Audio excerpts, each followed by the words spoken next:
Well, I think there are three big forces that are at work that have not existed in our lifetimes before.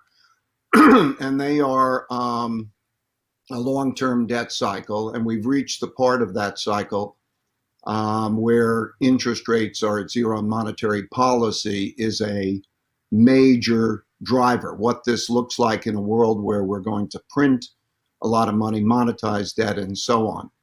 There are three stages really in monetary policy. And the cycle that we are in, the whole world cycle, began in 1945. That was the beginning of the New World Order. 1944, we established the dollar as the world's reserve currency. It was connected to gold. And then until 1971, that broke up. And so there was an arc in which central banks have the capacity to produce demand by producing credit. Just sort of hit a button and poof, and demand rises because credit comes out.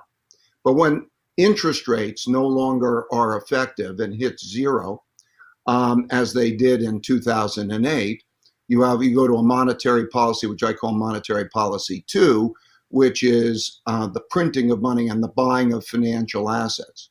And with that, there was the implications of that. Lots of liquidity in the world, bidding up asset prices. And we had an environment which was very good for capitalism, corporate tax cuts. All of that caused asset prices to rise. And then, of course, it also contributes to the wealth gap. So this first influence, monetary policy, which I hope we'll talk about, the long-term debt cycle and monetary policy, is an overarching influence. It's important to understand where we are in that cycle. Related to that cycle is also the wealth gap cycle, periods of prosperity that occur after wars, during periods of peace. There are periods of peace because there's a dominant power that no one wants to fight, and you have a prosperous period. And during those periods, there's a lot of development of credit, a lot of also expansion of prosperity and so on, technology development, and that creates wealth gaps. And those wealth gaps, and then along with those wealth gaps, values gaps and political gaps develop. So our wealth gap is now the largest since the 1930s. And the political gap is also very large. And so that influence is a giant influence. So that's number two. And then number three, as the major influence, is the rise of a great power to challenge the existing world leadership of the United States. And these cycles have happened over periods of time.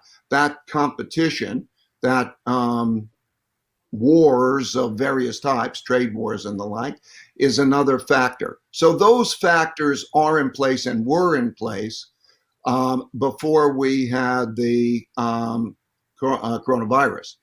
The coronavirus came along and is a knockback, and it has big financial implications.